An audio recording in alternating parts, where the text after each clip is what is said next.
శ్రీమాత్రే నమ. జై గురు దత్తాత్రేయ నమ. ఈ వీడియోలో మనం కర్కాటక రాశి వారికి మే 25 నుంచి 31 మధ్యలో జరగబోయే వార ఫలాలు పరిశీలిద్దాం. ఈ వారం అంతా ఈ రాశి వారికి రాశి అందే కుజగ్రహ సంచారం చాలా ధైర్యాన్ని, కాన్ఫిడెన్స్ని ఇవ్వడం జరుగుతూ ఉంటుంది.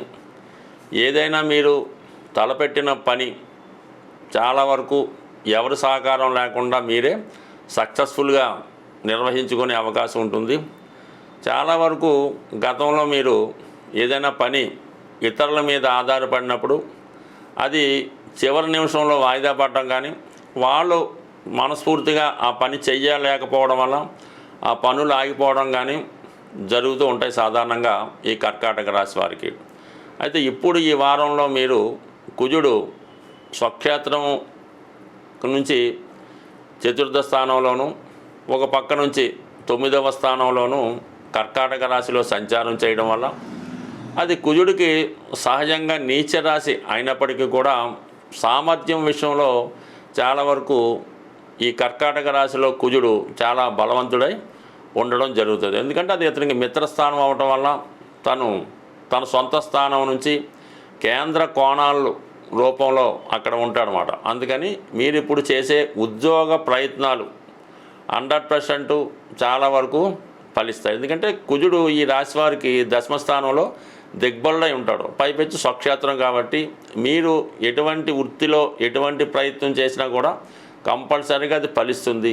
భూములు, స్థిరాస్తులకు సంబంధించిన వ్యవహారాలు రాణిస్తాయి.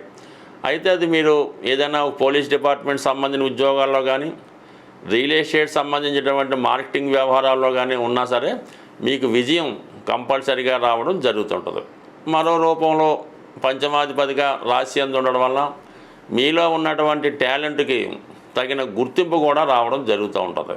అలాగే ఇప్పుడు మీ యొక్క రాశి నుంచి 9వ స్థానంలో ఈ శని శుక్రగ్రహాల సంచారం ఎవరైతే మీరు ఈ సినిమా, టీవీ ఫీల్డ్లో ఉన్నారో, అలాగే లేదన్నా మీరు ఏదన్నా క్రియేటివ్ రంగంలో ఉంటే కంపల్సరీగా మీలో ఉన్నటువంటి ప్రతిభకి ఒక మంచి గుర్తింపు రావడం జరుగుతూ ఉంటుంది. అటు సినిమా విషయాల్లో ఛాన్సులు వస్తాయి, అలాగే టెలివిజన్ రంగంలో కూడా ఛాన్సులు వచ్చే అవకాశం ఉంది.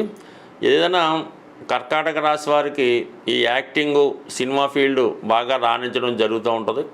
మరి ఇప్పుడు ఈ రాశిలో ఉన్నటువంటి స్త్రీలకు అలాగే మగవారికి కూడా ఎక్కువగా ఇటువంటి మీడియా అవకాశాలు రావడానికి ప్రస్తుతం గ్రహస్థితి అనుకూలంగా ఉంది. దానికి తగ్గట్టుగానే కుజుడు రాశిలో ఉండడం వల్ల మీరు ధైర్యంగా ముందుకి వెళ్ళి మీ ప్రయత్నాలని సక్సెస్ చేసుకోవచ్చు.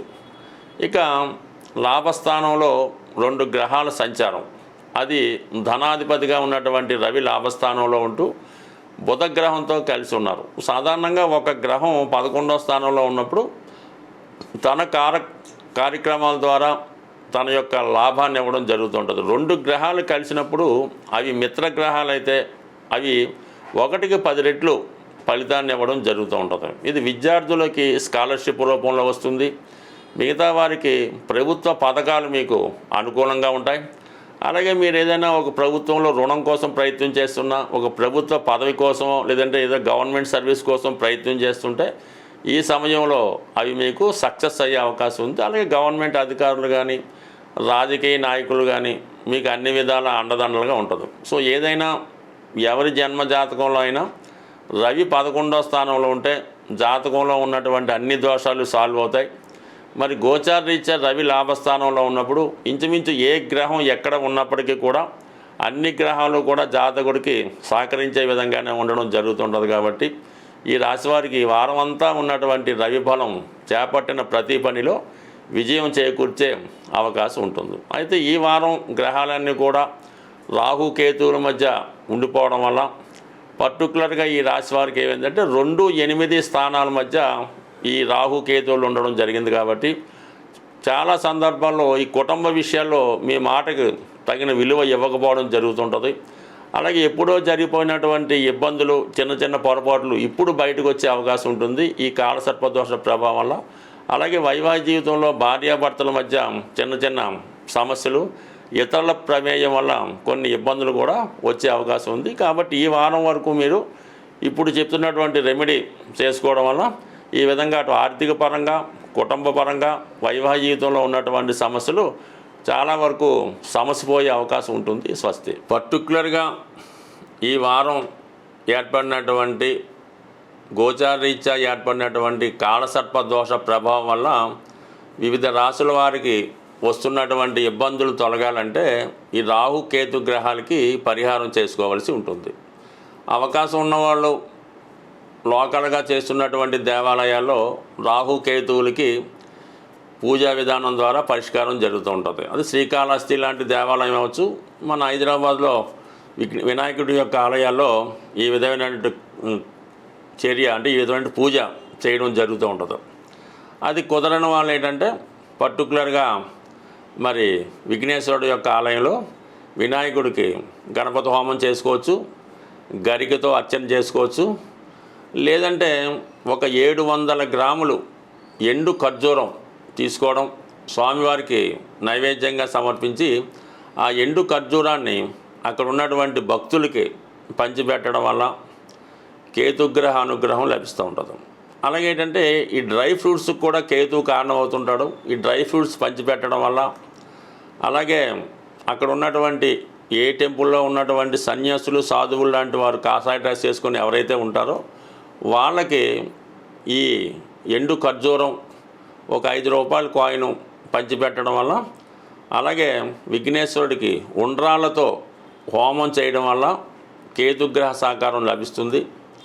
అలాగే రాహు ఇంపార్టెంట్గా అమ్మవారికి కనకదుర్గ అమ్మవారు అవచ్చు, ఏ శక్తి స్వరూపంలో ఉన్నటువంటి అమ్మవారికైనా విధి విధానంగా కుంకుమర్చన చేస్తూ ఒక నిమ్మకాయల దండ అంటే ఆకుపచ్చ రంగుతో ఉన్నటువంటి నిమ్మకాయలతో తయారు చేయనటువంటి దండ అమ్మవారికి సమర్పించడం వల్ల, అలాగే ఇంట్లో మీరు ఏదైనా ఒక పప్పుతో చేసినటువంటి వడలో గారెలో అవి తయారు చేయించి ఒక 4 వడలు ఒక ప్యాకెట్గా చేసి ఎవరికైనా భక్తులకో అక్కడ ఉన్నటువంటి బీదవారికో బెగ్గర్స్కో పంచిపెట్టడం వల్ల రాహుగ్రహ సంపూర్ణంగా ఫలితం వస్తుంది. అలాగే మీరు దుర్గా అష్టోత్తరం పారాయణం చేయడం వల్ల, దేవి ఖడ్గమాల చదవడం వల్ల ఈ యొక్క దోష పరిహారం అవుతుంది.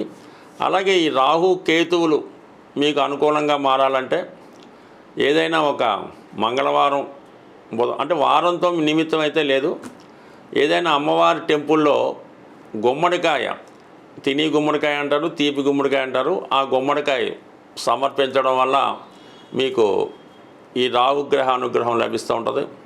అలాగే విపరీతమైనటువంటి టెన్షన్లో బాధల్లో ఉన్నారు, ఏదో ఇంకా జీవితంలో ఇంకా పనికిరాదు అనుకున్న వాళ్ళకి అమావాస్య రోజు ఈ బూడిద గుమ్మడికాయతో దిష్టి తీయించి దాన్ని బ్రేక్ చేయడం వల్ల మీకు ఈ దోష పరిహారం జరిగే అవకాశం ఉంది. అంటే దిష్టి తీయడం అన్నది చాలా వరకు పూర్వకాలంలో ఉండేది, రాను రాను అది పోవడం జరిగింది.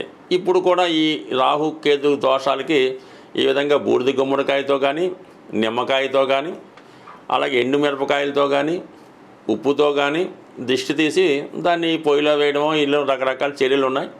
ఈ దిష్టి తీసే కార్యక్రమం ఎవరైనా పెద్దవారితో తీస్తే అది ఫలితం ఉంటుంది.